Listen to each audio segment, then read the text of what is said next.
Estamos ao vivo, a nossa live da Ibercup. Salve, salve, boleiragem! Para quem não me conhece, eu sou Anderson Nescau, do programa Categoria de Base, e hoje estou tendo a honra de ser o mediador da live da Ibercup. Nosso convidado é o coach Wellington Júnior. Essa figuraça aí, essa fera, coach Wellington Júnior, daqui a pouco estará aqui conosco.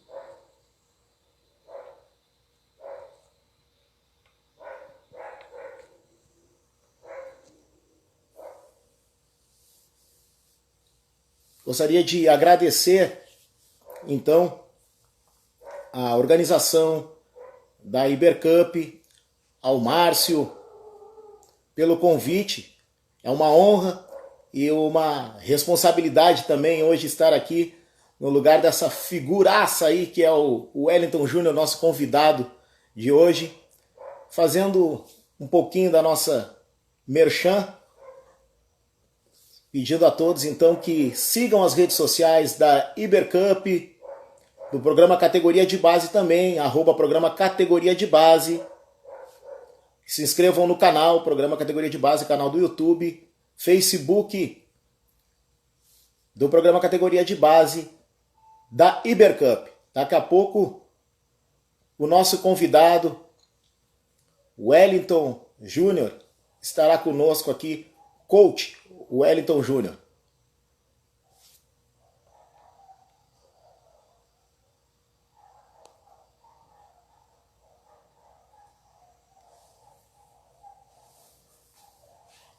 Quem está chegando agora, então, eu sou o Anderson Nescau, do programa Categoria de Base, e hoje estarei sendo o mediador nesse bate-papo interessantíssimo, esse bate-papo legal, com essa fera Wellington Júnior, coach esportivo.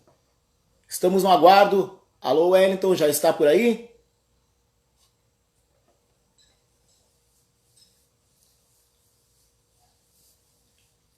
Este ano nós fizemos uma parceria com a Ibercup, nosso programa pôde estar na Ibercup fazendo algumas intervenções e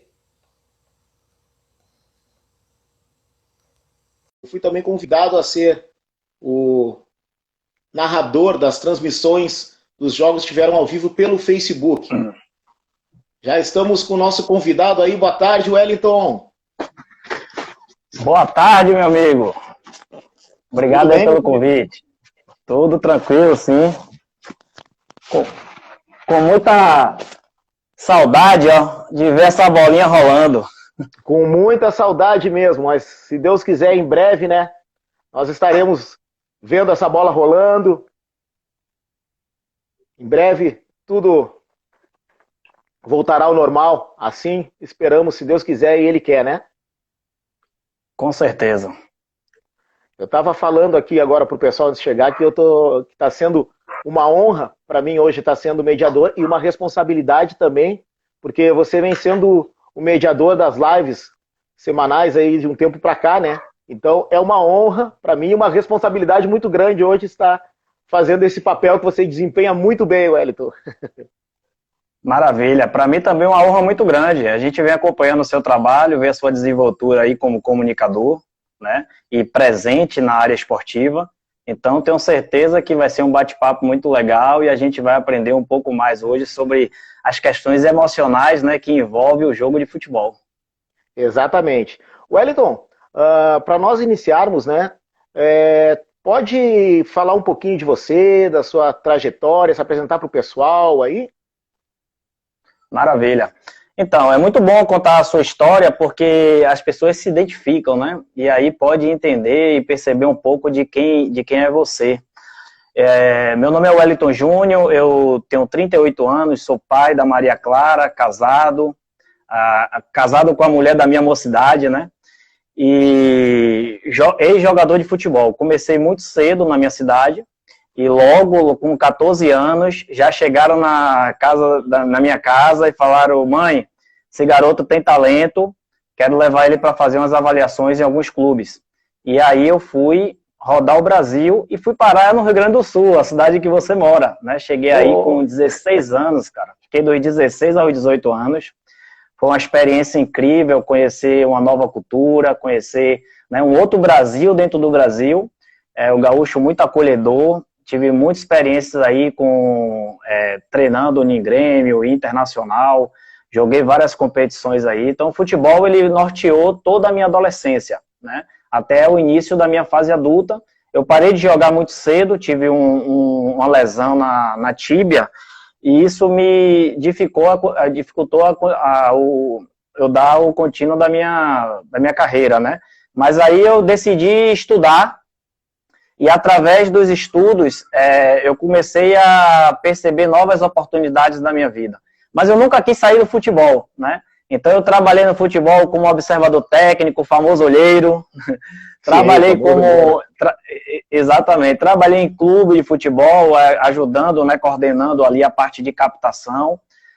Tive a oportunidade de trabalhar também com intermediação de atleta, né, agenciamento de carreira, e com uma empresa espanhola, onde eu tinha a oportunidade de observar os garotos aqui do Brasil e levar para a Espanha. E aí fui conhecendo muita gente no futebol, fui reencontrando, né, pessoas que jogaram comigo, que estavam seguindo a caminhada de treinador, alguns ainda jogando, outros em outras áreas do futebol. E foi a partir daí que eu, estudando, né, nunca parei de estudar, fiz uma formação em coach. E quando eu fiz a formação em coach, o jogo para mim mudou, porque na minha cabeça eu comecei a entender, né, um jogo que acontece diferente. Um jogo emocional, um jogo interior, um jogo por trás do jogo. E à medida que eu ia me especializando na área de coach, PNL, eu percebi que eu precisava aprofundar ainda mais se o meu objetivo era ajudar pessoas. E aí eu fiz uma especialização, cara. Fiz uma especialização primeiro em marketing esportivo, né, e gestão esportiva e marketing, na verdade. Depois eu fiz uma especialização em coach para executivos, onde foi uma formação brilhante, com grandes profissionais, a maioria dos meus professores com experiência internacional, com carreira internacional, né?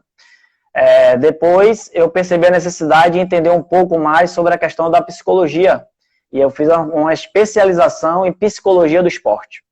A partir daí eu comecei a entender como eu poderia ajudar o garoto, né, que está ali movido por um sonho, como eu podia ajudar um pai que muitas vezes não sabia como lidar com aquelas crianças que sonham em jogar futebol, e como também eu podia ajudar os treinadores que precisavam desenvolver uma comunicação adequada, né, para determinada idade. A gente sabe que o futebol ele é dividido por algumas etapas. A idade de 6 a 12 anos é considerado iniciação. Iniciação.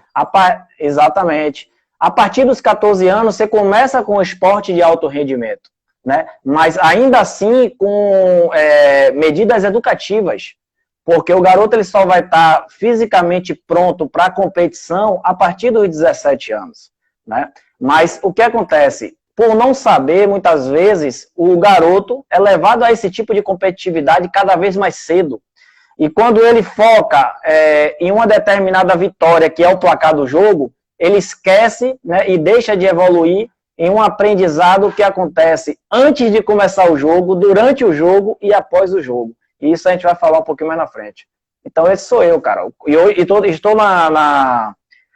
trabalhando, né, prestando serviço à Ibercup, desde que eles começaram a fazer as competições aqui no Brasil. Então no primeiro ano a gente fez o evento em São Paulo.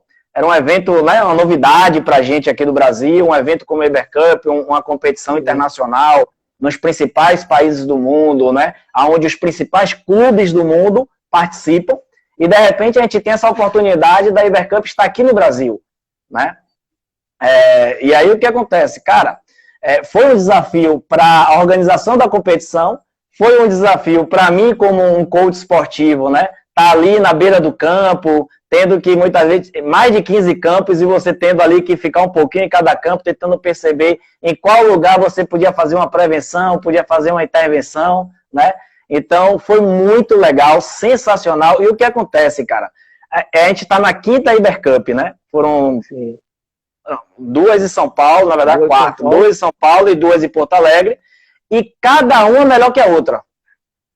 Cada ano, cada competição, a gente evolui um pouco mais, a gente cresce um pouco mais na competição, eu aprendo com a competição, né? E posso ajudar cada vez mais os garotos. Exatamente, é uma competição muito grandiosa, uma competição internacional. Eu estive com o programa esse ano, né? Nós tivemos esse ano uma parceria com a Ibercup aí, participando este ano, mas o ano passado eu já estive na competição, porque eu também tenho um filho que joga em clube, e o ano passado ele participou e esse ano também. Então são 2 anos de Ibercup, e realmente, pegando aquele gancho ali que tu falaste do nível da iniciação, hoje o futebol ele mudou muito, né? Hoje as coisas acontecem mais cedo. O menino hoje, ele entra num clube de alto nível, o nível de competitividade já é cedo. A partir dos 9 anos ele já está competindo, então já está naquela atmosfera ali de competição, já vivenciando tudo aquilo, né?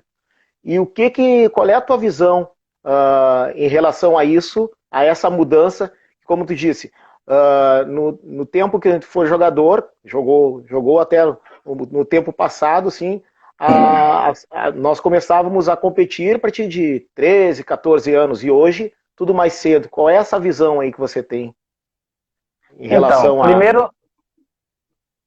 primeiros aspectos, né, que eu acredito muito que o futebol mudou realmente. Na minha época não tinha essas escolas, as academias, né, que tem hoje, escolas totalmente estruturadas, campo de grama sintética, onde o garoto chega ali, a bola vem rolando bonitinha, né, vários treinadores, muita bola. Então, eu fui formado dessa forma, e a maioria dos garotos. O treinador era um cara que tinha muita boa vontade, que ele é o cara que ele agregava toda a galera com uma bola, né? Ele pegava a bola e falava assim, hoje vai ter treino no campo, e aí saía, meu irmão, com a meninada, um com chuteira, outro descalço, outro com a chuteira do pai, sem meião, cada um de um jeito, para ir brincar de futebol, né? Para ir se divertir. Porque era uma forma que a gente tinha de ir para o campo para poder jogar o maior número de pessoas possível e com uma bola, né? Porque fora isso a gente brincava o quê? Na nossa rua era 1 contra 1, 2 contra 2, né? 4 contra 4, o golzinho, o virou, o cruzamento. Então esses fundamentos a gente desenvolvia individualmente, né? Sem regra, a gente criava as nossas regras ali naquele momento, era um acordo que a gente fazia, né? E ali a gente ia desenvolvendo a questão técnica.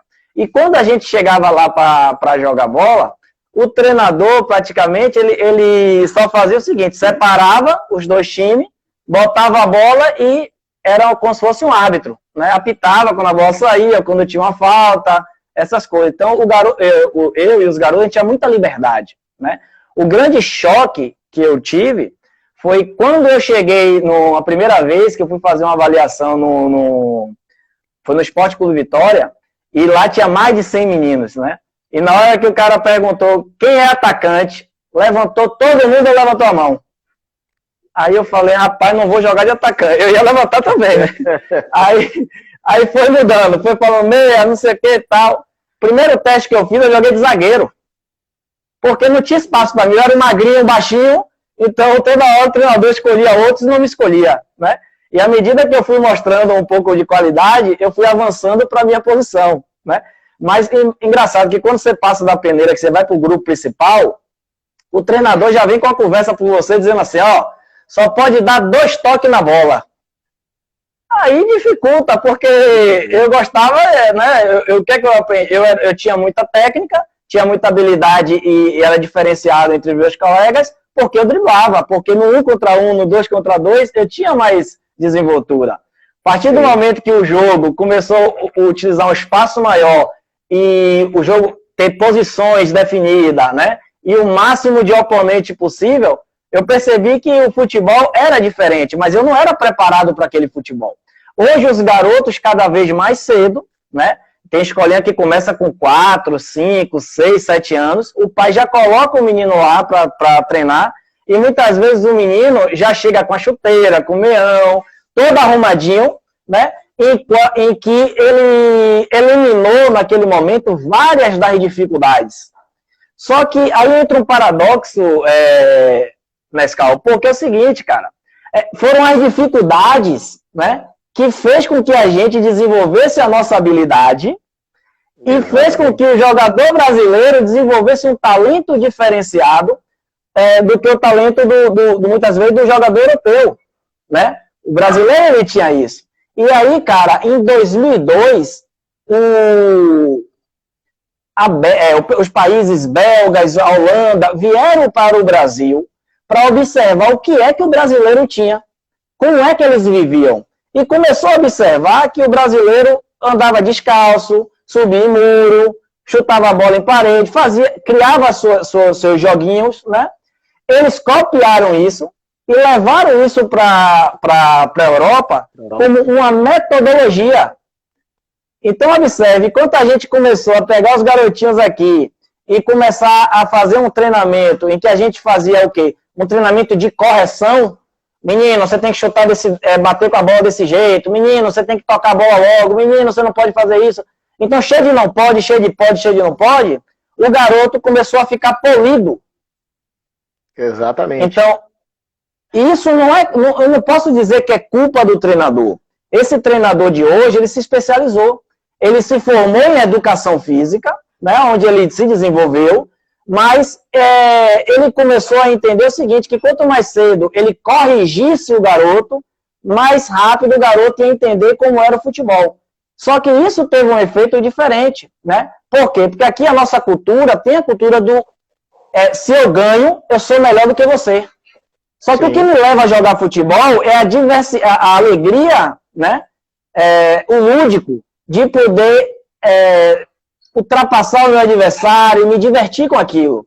Então, não era aquela coisa de eu quero ganhar e quero humilhar você. Não, eu quero ganhar você, amanhã eu posso perder, mas eu quero brincar com você. Então, a gente tem a cultura de que a escolinha que ganha é a escolinha melhor. E aí os treinadores, para poder criar um marketing melhor para as suas escolas, começou a pensar em ganhar a todo custo. Quantas vezes você percebe em uma escola de futebol, na hora que tem um jogo muito importante, ele começa a chamar outros meninos que já estão em clube para inserir no time dele para poder ganhar. Não é verdade? Então, a gente começou a observar e entender o futebol apenas com 3 resultados. Ou você perde, ou você ganha e você empata. Eu não quero perder.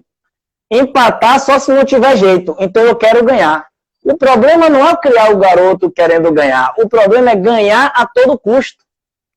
Né? A gente viu, pensando agora na Ibercup, que é um torneio selecionado, onde você tem escolas de futebol de todo o Brasil. Rapaz, eu vi time vindo de Rondônia, do Pará, da Paraíba, de vários lugares do Brasil, do Mato Grosso, né? Então, é um torneio nacional e que tem a oportunidade de jogar com clubes internacionais. Então, ali é uma oportunidade do treinador dar essa experiência para a garotada e também ele ter a sua própria experiência, né? E aí eu fico observando ali muitas vezes no campo e percebendo a comunicação que esse treinador tem com os atletas, com os garotos.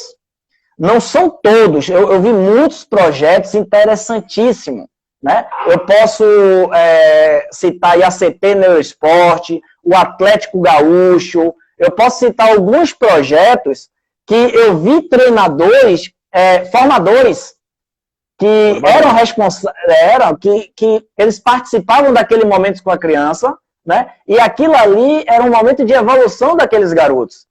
Então, eu fiquei muito feliz, mas também vi muitos projetos que o treinador ele precisa perceber a Ibercup como uma oportunidade de reciclagem, uma oportunidade de aprendizado, não de querer ganhar a todo custo. Por quê?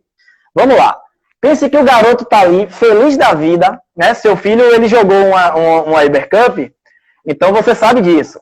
Sim. Momentos que antecedem a Ibercup, o garoto está ali contando as horas para começar o jogo dele, né? Ele já sabe que ele vai enfrentar um projeto, mas ele sabe também que ele vai jogar contra um time grande, né? E muitas vezes ele pega ali o Palmeiras, Corinthians, pega um clube internacional como teve aqui no Brasil o Manchester City, Paris Saint-Germain, a Juventus, né? Inter de Milão. Então, para o garoto, aquilo ali é uma expectativa muito grande. Quando a gente fala de expectativa, a gente fala de um ambiente de alto impacto emocional, né? Em que o garoto vai ali e o maior presente, o maior legado que um pai, quando proporciona aquilo para um garoto, é a experiência que ele vai ter intercambial, uma troca de culturas, né? Onde ele vai ter a oportunidade de jogar com um garoto falando inglês. E ele vai falar assim, rapaz, ele se sente jogando a Champions League. Para aquele garoto para o garoto ele jogando contra um Paris Saint-Germain, contra um Manchester City, contra um Juventus. Ele tá pensando que ele está jogando uma Champions League. Então, emocionalmente é muito legal. Para o treinador, muitas vezes, ele quer o quê? Um dia ganhar e dizer para todo mundo que ele ganhou o Manchester City, ou o Flamengo, o Corinthians. Então, ele abre mão de que os garotos utilizem a criatividade, o esforço coletivo e individual para que jogue do jeito que ele quer, para que a todo custo ele possa dificultar ao máximo o outro time de jogar. Ou seja, ele abre mão de jogar, que é o que o garoto quer, para dificultar o outro time de jogar porque ele não quer tomar uma goleada ou ele quer surpreender ganhando o jogo. Para aí, cara. Aí você observa, Nescau, que tipo de linguagem esse treinador utiliza com os atletas, né? Quando o garoto erra. O futebol nessa idade, ele precisa ser um estímulo ao erro, porque estimular o garoto a errar é estimular o garoto a se desafiar e aprender diante desse desafio, porque é aí que começa a surgir a autoconfiança. Exatamente. Né? É aí que começa a surgir a autoconfiança. E se o treinador tira a autoconfiança do atleta, do garoto, ele começa a ficar sendo polido. E ali naquele momento, o treinador ele é responsável por formar crenças e valores naquelas crianças. Mas não vamos ficar somente com o treinador. Do outro lado, na grade, tem o pai e o torcedor. Né? O torcedor, porque assim, o pai naquele momento, ele está torcendo para o filho dele. Então, se o outro não passa a bola, ele começa a fazer uma crítica ao colega do filho. Poxa, aquele menino não passa a bola. E aí começa várias interferências. Só que, Nescau, quando o seu filho está jogando, por mais que todo mundo grite, para ele é normal. Agora, quando ele escuta aquela voz que ele já conhece, que é a voz da intimidade, né? A voz do papai, a voz da mamãe, aquilo ali, naquele momento, ativa, né? Gatilhos mentais, né? Que fica instalado na cabeça da criança, que faz com que ela tome decisões diferentes da que ela estava preparada para tomar. Então, o pai interfere sim, o treinador interfere sim, a torcida pode interferir sim. Então, a gente vê diferença. O campeonato lá em São Paulo, como é que ele funciona, né? Porque em São Paulo me chama a atenção o seguinte, Nescau. O cara é torcedor do Corinthians, está com a camisa do Corinthians lá, orgulhoso que o filho dele está jogando, e ele começa a gritar o nome do time dele, daqui a pouco ele fala assim, vai Corinthians! Se ele vê do outro lado um cara com a camisa do outro time, ele começa a competir com outro torcedor.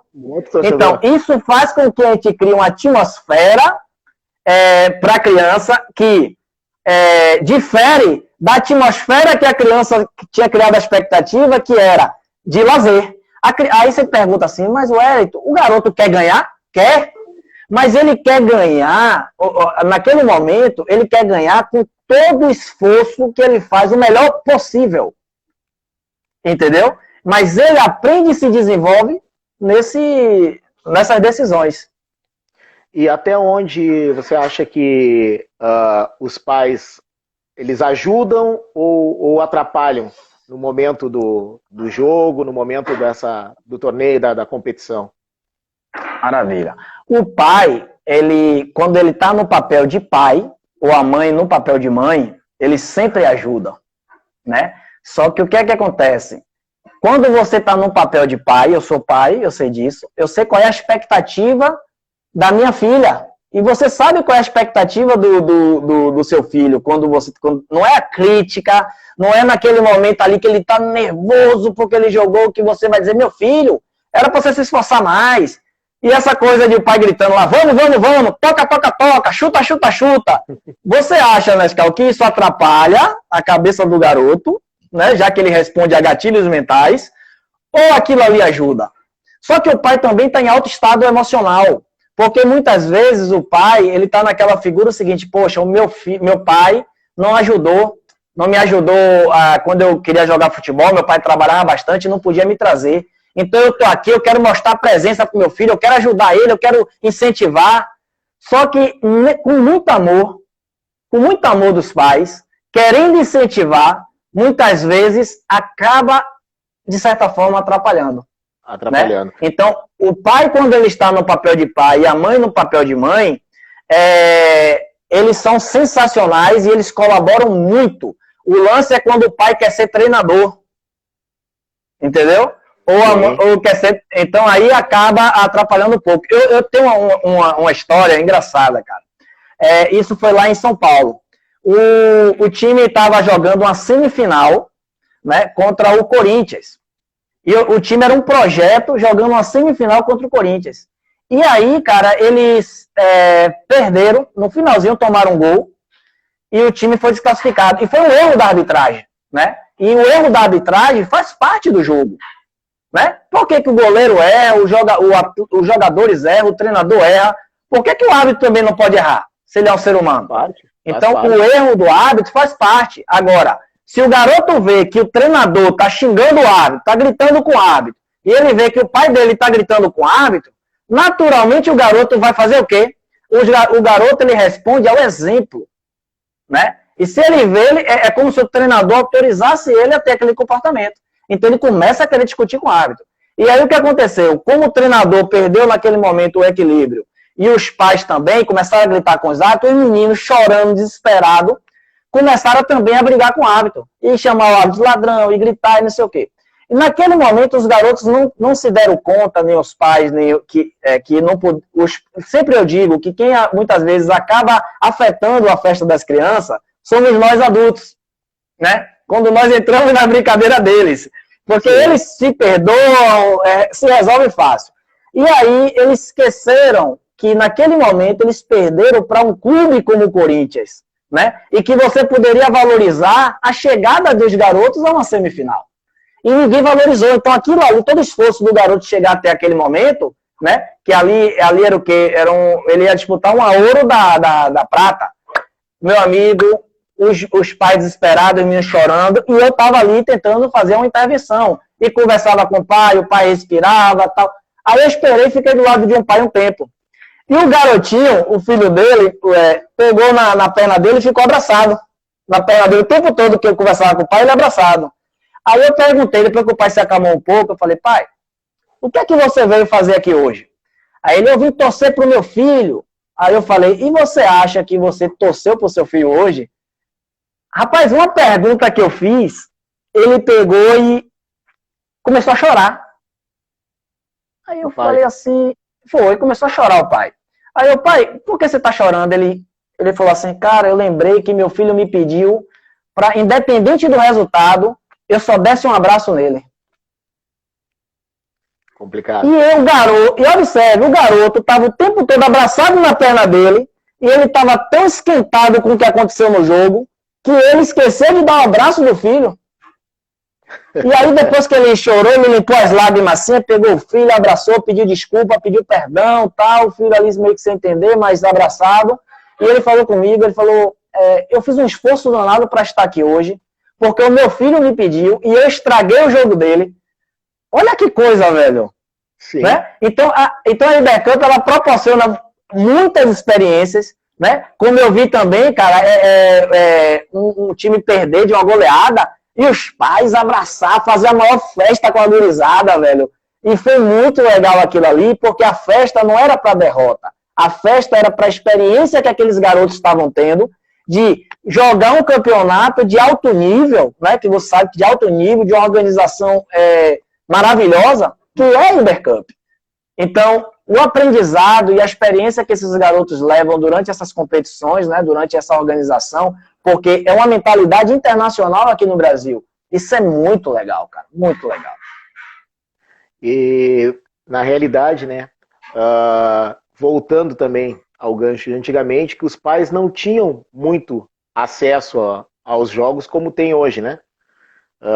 Hoje, inclusive, treinos, a maioria dos pais acompanham direto os treinos dos filhos e dão opinião. Eu sei, porque eu também acompanho e muito critico. Agora, hoje, eu já estou do outro lado, então eu já não critico tanto, eu não dou muitas intervenções na hora que o meu filho está jogando, enfim, né? Deixar profissional. Você não acha também que esse nível de competitividade dos clubes, de quererem ganhar, isso também não pode também vir por causa da pressão de cima dos superiores, aos treinadores, que exigem também... Maravilha. Antes de responder essa pergunta, eu vou passar uma informação para você. Olha só, a Ibercup, ela é a única competição, Nescau, que tem um coach esportivo à disposição ali né, dos atletas, dos treinadores, dos clubes, dos pais. Então a gente acaba fazendo um trabalho de prevenção e de intervenção. Nesse processo, nessa caminhada, né, nesses 4 Ibercup que eu participei e caminhando ali entre os campos, eu já percebi várias histórias, né? E eu tenho essa experiência no futebol. Então, quando eu vou falar com você de clube, o treinador, ele é um funcionário e que ele, muitas vezes, para poder se manter no cargo, ele precisa ganhar. Do resultado. Só que vive do resultado. Só que o resultado do jogo não é somente se ganhou, se perdeu ou se empatou. É o que o garoto se desenvolveu. É o que ele evoluiu. Então, muitas vezes, eles abafam esse tipo de resultado e só revela o resultado da vitória. Porque quando eles ganham, eles ligam pro diretor dizendo, ganhamos de 2-0. Mas ele não fala como foi o jogo. Eu fui pressionado o jogo todo e fiz 2 gols. Não. Ele fala o placar.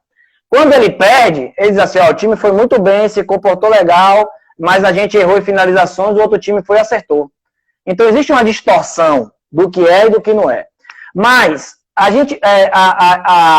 Ibercup, ela traz clubes de alto nível para esse tipo de competição, para servir de experiência e parâmetro, e uma oportunidade para que os treinadores, os projetos, né? Porque a Ibercup é para os projetos, é para os clubes das cidades, aquele que muitas vezes não tem a oportunidade de ir na Europa, mas tem a oportunidade de jogar aqui, essa competição que dá, né, acesso a você chegar na Europa. É bom deixar claro isso aí, né? Como a equipe do Atlético Gaúcho. Vocês alcançaram um objetivo, e aquilo ali te deu o quê? Uma facilidade para você jogar um campeonato, uma Ibercup lá na Espanha. Então, mas o cara que tem um projeto, ele precisa entender qual é o nível de investimento que existe naquele clube. Então, ele não pode se comparar aquilo dali, né? O que ele precisa fazer é trabalhar os seus atletas, desenvolver para que os atletas cheguem naquele nível. Então, os projetos, na grande maioria, são independentes, né? São bancados pelos pais, porque os pais pagam as mensalidades. Então, o pai, quando coloca o garoto num projeto, o que é que ele quer? Ele está chegando ali, professor, eu quero botar meu filho aqui, porque me falaram que aqui é organizado, que você tem um trabalho legal, para que meu filho se desenvolva. Primeiro, o pai não está pensando se o filho vai ser jogador, ele quer que o filho se desenvolva. À medida que o garoto vai se desenvolvendo, o pai vai criando outras expectativas.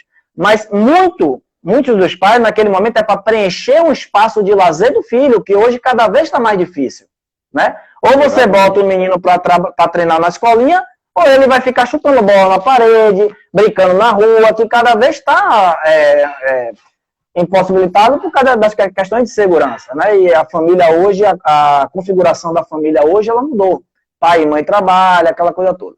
Então, Nescau, é diferente.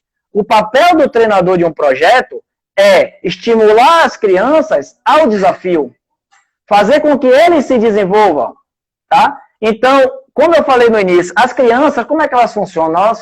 Elas respondem através de gatilhos mentais. Então, cada vez que você vai passar uma informação para uma criança, Nescau, você precisa entender, primeiro, se a comunicação que você está utilizando, ela está adequada ao entendimento da criança. Porque eu conversando com você, a gente adota um nível de diálogo. Agora, se eu for conversar com uma criança, você já reparou nas minhas intervenções, eu nunca sou maior do que as crianças. Eu sou do tamanho deles. Eu me ajoelho ou eu me sento. Exatamente. Porque eu preciso estabelecer, né, naquele momento, um ambiente de confiança e um nível naquele momento.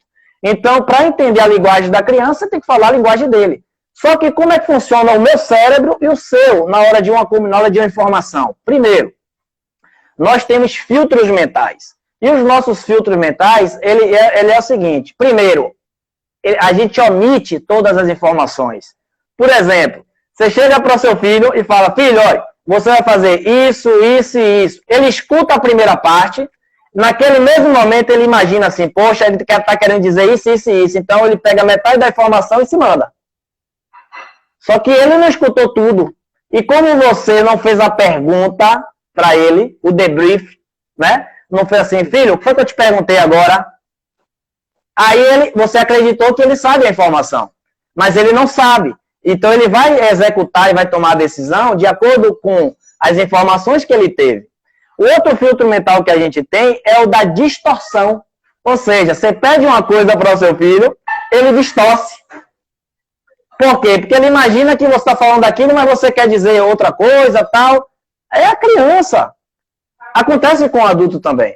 Então, como você não fez o debrief, não perguntou, o que acontece? O garoto foi com a visão distorcida, com a informação distorcida, né? Você falou para ele jogar de atacante e ele está aberto centralizado e ele está aberto na beirada. Isso aí que dificuldade, né? A outro filtro mental é a generalização. Ele imagina assim, poxa, toda vez o treinador, quando chama, ele pede isso. Então, naturalmente, ele está pedindo a mesma coisa. Ou então, ele pediu isso para fulano, vai pedir a mesma coisa para mim. Então, ele generaliza as informações.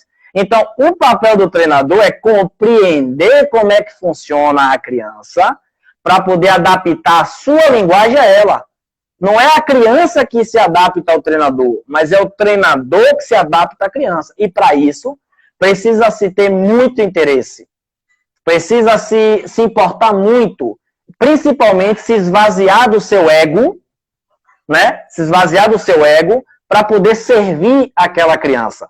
Porque a criança muitas vezes vai ser rebelde, vai ser danada, vai ser, em alguns momentos, não vai te obedecer.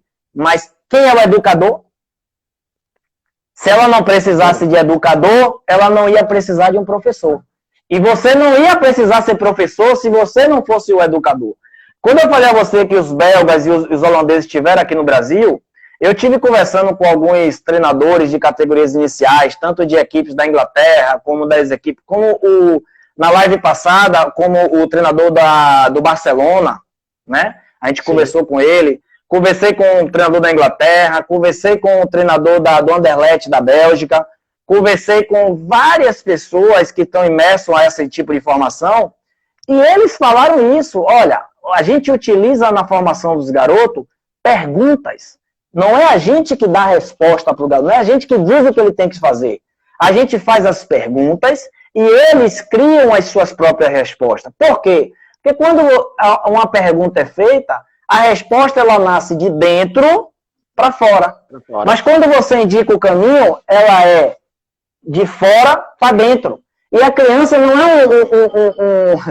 é um depósito bancário, onde você coloca informação e espera que ela faça tudo o que você pediu. A criança ela tem um modo dela, né, de fazendo, errando e aprendendo. Eu lembro de um exemplo, uma equipe do PSG Academy, num determinado jogo, tomou 24-0. Meu Deus. Imagine, foi ano passado, foi em Porto Alegre, 24-0. Os pais estavam tudo lá fora. Imagine como esses garotos ficaram, né? Naquele momento, eu sentei com os garotos, e os garotos tudo desconfiados, e aí eu falei uma coisa pra ele, cara, que soou naquele momento.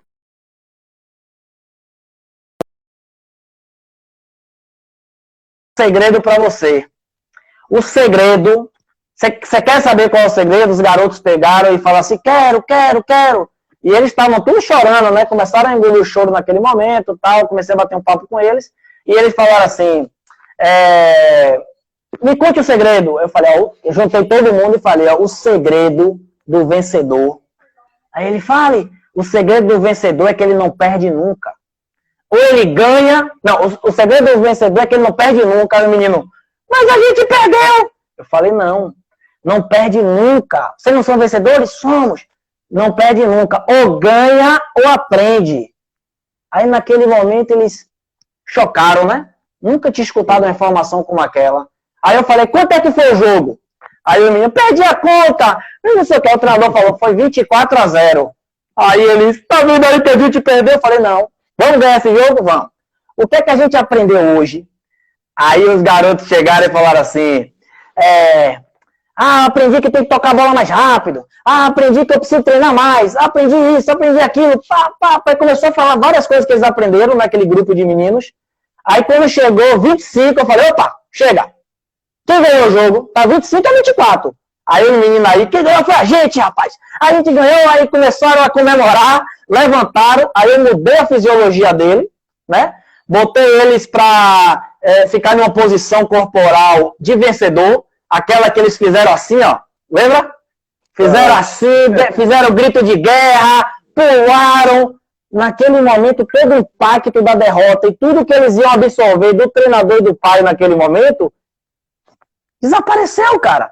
Eles chegaram lá pro pai brincando. Foi massa, gostei. E aquilo foi massa. Então, isso é papel do treinador. O coach, né? O coach esportivo, o coach mental, ele é um treinador. Só que ele é um treinador mental, um treinador da mente. Então, eu tô ali para poder fazer intervenções, né, e prevenções com pais, na maneira como eles conversam com seus filhos, botando o dedo na cara, dizendo que ele não presta, dizendo que eles não podem mais, nunca mais vai trazer ele para jogar bola, porque ele não se esforça. Isso é nocivo, cara. Né? Então a gente vai tentando conhecer a linguagem dos pais, dos treinadores, dos garotos e tentando fazer um bom trabalho. E como é essa experiência para você na Ibercup? Como proporciona para você essa experiência, hein? Que tá vivenciando? Cara, sensacional. Nesse caso, eu sou muito grato à Ibercup, né? A pessoa do Márcio, e todos, né? O Nelson, todos que fazem parte, o Pedro, todos que fazem parte da Ibercup, né? Sou muito grato a todos eles, porque a gente é uma sinergia muito legal, cara, um ambiente muito bom, desde do pessoal do staff, né? Dos voluntários, todo mundo que participa ali, cara, é um ambiente muito legal e é um ambiente em que a gente está a serviço, né? A gente está ali para servir as pessoas. E isso tem sido sensacional, Nescau, porque é um aprendizado muito grande. Eu ensino, aprendo e ensino. E a Ibercup é engraçado, que cada ano ela fica melhor. Cada ano ela evolui, cada ano ela cresce e eu vou crescendo junto como profissional. Né? E isso para mim tem sido sensacional. As intervenções, os pais me ligam, mandam mensagem no meu Instagram, agradecendo, os treinadores, né?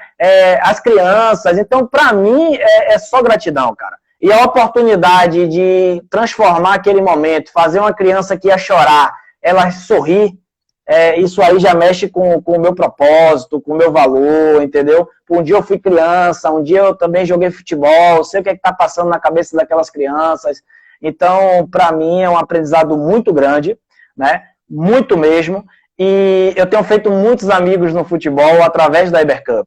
Amigos de todo lugar do Brasil e do mundo, cara. Por quê? Porque a Ibercup proporciona isso. E eu preciso aproveitar. Olha só, eu preciso aproveitar todos os dias de competição para conhecer o máximo de pessoas e ouvir o maior número de histórias. Entendeu? Exatamente. Porque são essas histórias que me faz crescer. Então, por isso, só gratidão. E eu quero dizer pro treinador, ó, cara, às vezes eu tô ali observando você, observando o comportamento da gurizada, né? Mas eu tô também ali muito feliz porque de poder, né, ter a ajuda de vocês, o espaço de vocês, a consciência de vocês, de permitir que eu bata um papo com aqueles garotos, né? E que a gente transforme aquele momento ali em um momento de muito aprendizado e de experiências maravilhosas. É muito importante, né? Um encontro de diferentes culturas, né? O ano retrasado, o Paris Saint-Germain teve, e eu não sei se tu lembra que quem esteve jogando foi o irmão do Mbappé, né? E a gente olhar assim os meninos de projetos que jogando contra ou vendo, né, vivenciando aquilo, é muito gratificante, né, para quem está olhando aí esse momento aí. Muito bom. Um Diogo Camargo aqui está fazendo uma pergunta. Por que o coach ele é tão pouco aproveitado aqui no Brasil? Olha, cara, muito boa pergunta, Diogo, muito boa. Justamente, coach, um abraço para ele. Pronto. Um abraço, meu amigo, meu companheiro, né? Ele é mal aproveitado por questões culturais, né? Muitas vezes a pessoa não sabe o que é que o coach faz e quem é o coach. Mas a gente já sabe que em outras culturas, né, na Europa, vários países, nos Estados Unidos, na Ásia, todas as equipes ela têm o coach, né, o coach mental. E outros esportes já absorveram isso aí, essa mentalidade de ter um coach mental ali próximo. Né? Aqui no Brasil, a gente ainda fica dividindo espaço, na verdade, que não deveria dividir, porque o espaço do psicólogo é o espaço dele, né? Mas a gente tem o coach, ele tem uma importância muito grande, desde a iniciação esportiva, como também o esporte de alto rendimento. Porque a gente vai trabalhar justamente esses gatilhos mentais que vai desenvolver nos atletas uma maior clareza de tomada de decisões, né? Autoconfiança, fazer com que eles aproveitem a caminhada e não fique só com a cabeça no resultado. Entendeu? Então, esses garotos, eles precisam, muitas vezes, de uma linguagem adequada, o treinador precisa de uma linguagem adequada, e o coach, ele é o especialista, né, em conhecimento da mente humana, de como performa, de como funciona a mentalidade do ser humano. Então, o coach, ele é importante, mas a gente vai começar a ganhar esse espaço, né? A Ibercup tem proporcionado isso. A Ibercup, olha o que acontece, Nescau. A gente, quando chega lá, a gente vê vários... ela tem um ambiente revelador. Muitos atletas que estão jogando ali, eles são absorvidos por outros clubes. Tá? Tem muitos olheiros ali caminhando por ali. E eu presenciei um episódio legal, sensacional, cara. Teve um momento na abertura, né? Você sabe que a gente faz aquela festa de abertura, cada equipe, por região, coisa linda. E cada ano mais bonita, né? Esse ano foi sensacional. Esse ano foi sensacional mesmo. Tanto o início como o encerramento, eles são muito organizados e é uma festa muito bonita, vale a pena.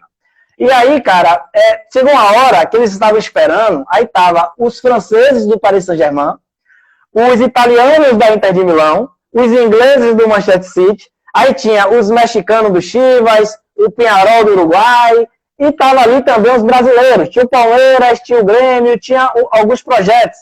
E eu lembro que um garoto chegou, ficou olhando assim pro menino do Manchester, e ele olhou, daqui a pouco ele foi e abraçou o menino. Não entendeu nada. Mas ele entendia que ali era o mais próximo que ele tinha, que ele chegou, daquele time que ele vê na televisão e que joga o Gabriel de Jesus.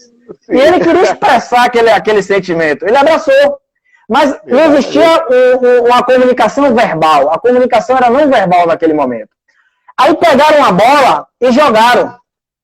Jogaram a bola lá no meio da gurizada. Meu amigo começou a jogar bola, italiano, inglês, mexicano, brasileiro, italiano, tudo junto. Ou seja, o futebol, cara, a bola, ela proporciona isso. Ela proporciona isso. Uma bola, ela proporciona que um monte de garoto viva uma experiência maravilhosa. E naquele momento ele não precisava do adulto. Ou seja, cada um tem a sua função. Cada um tem a sua função. E eu preciso ser o melhor naquilo que eu faço. Então, os garotos que estão ali, eles sabem o que eles querem. Eles estão preocupados com isso aqui, ó. Você vê que termina o jogo, eles pegam a bola lá na grama, junta lá, faz o golzinho, faz o fute-mesa, né? e querem jogar bola. Tem o parque aquático também, que eles vão lá se divertir, onde todos estão juntos ali, né? Eu já fiz essa pergunta para os garotos, né? E aí, o que é que você gostou mais na Ibercup? Aí ele falou assim, do parque aquático. É sensacional, muito bom, cara. Estivemos na Ibercup em Porto Alegre, a experiência até hoje é inigualável. Jogamos contra a base do Grêmio, fizemos um jogo excelente, perdemos, mas tivemos o goleiro escolhido para jogar no Grêmio. Viu? AD é um projeto Botafogo. Então, olha aí. De Aracaju esse time, eu conheci o pessoal. Eu fiz uma intervenção com ele lá, com os amigos aí de Aracaju, né, conterrâneo nordestino, e a gente se conheceu na Ibercup de Porto Alegre. Time muito bom, os garotos bem organizados. Parabéns aí para vocês, grande abraço, viu? Quando eu for a Aracaju, quero visitar o projeto de vocês. Wellington, e quais são para você os maiores desafios que você já vivenciou até agora nessas competições assim infantis? Cara, bela pergunta. Eu tive uma experiência em São Paulo sensacional.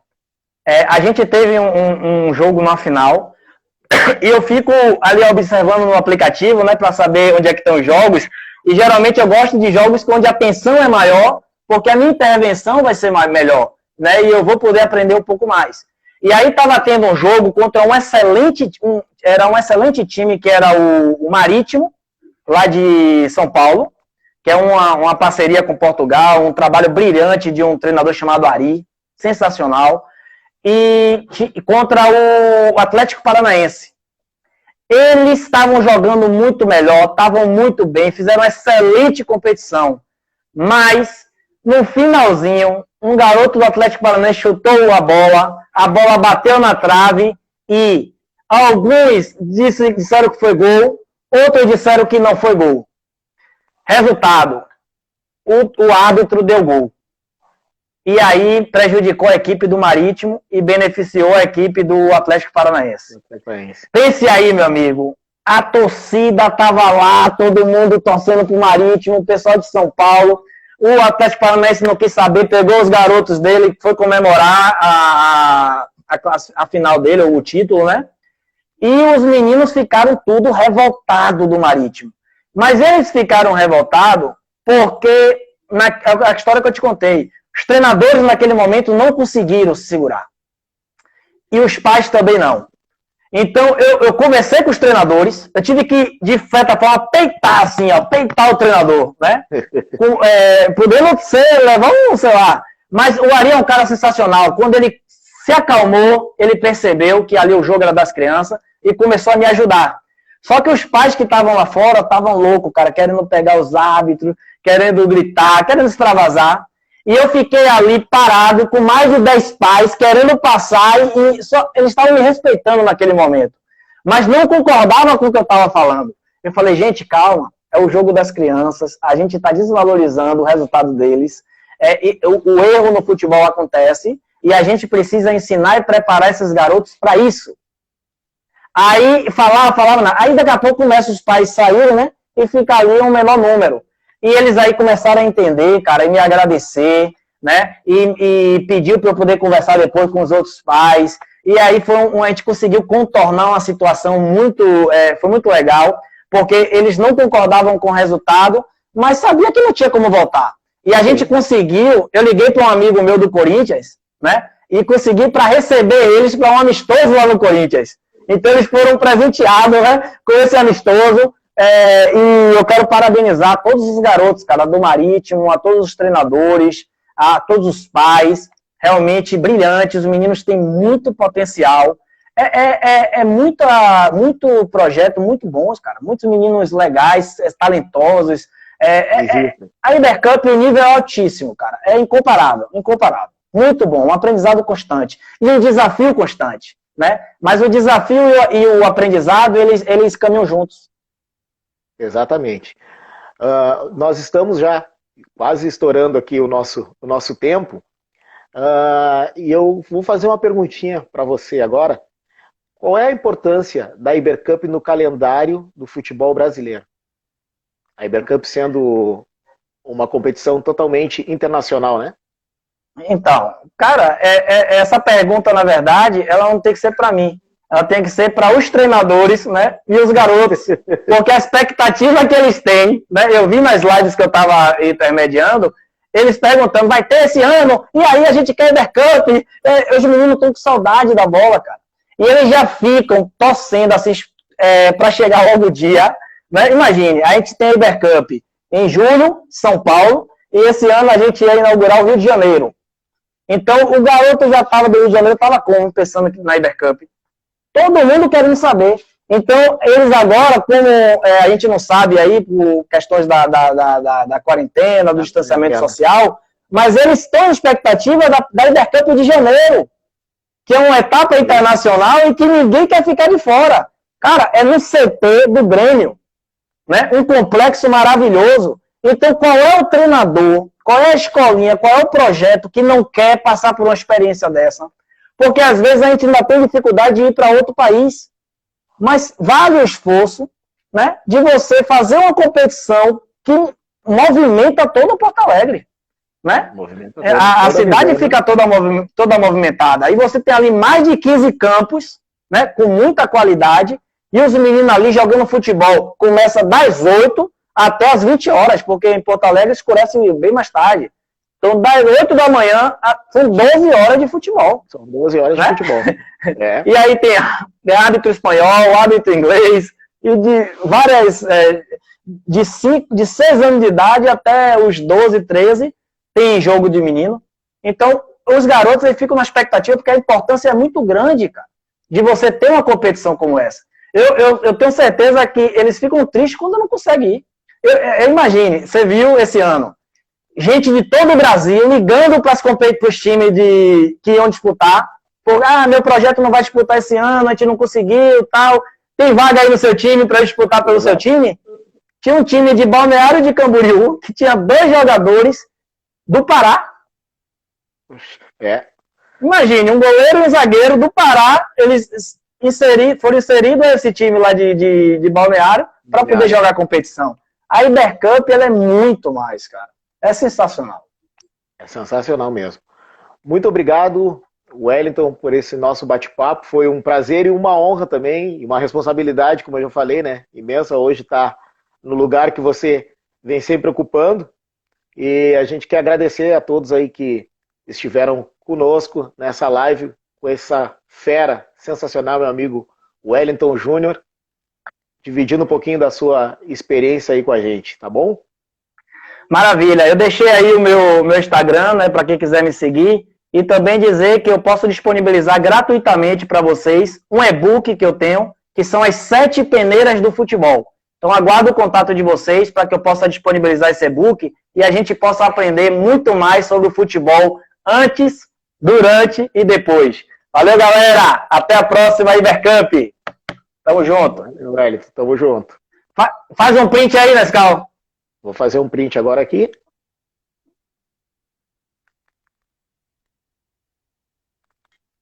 Maravilha. Maravilha.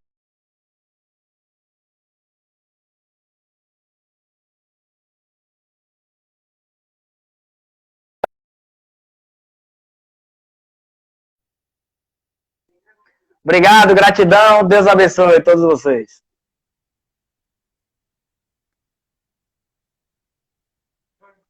Muito obrigado, querendo agradecer então a organização da Ibercup, ao amigo Márcio, todo mundo que hoje nos deram a honra de estar aqui sendo mediador dessa live com vocês, com essa fera, o Wellington Júnior, coach esportivo. E acompanhem as redes sociais da Ibercup, acompanhem também o nosso programa, quem não conhece, sou Anderson Nescau do programa Categoria de Base. Acompanhem nossas redes sociais, se inscrevam no nosso canal, @programa Categoria de Base. Sigam as redes sociais da Ibercup. Salve, salve, boleiragem!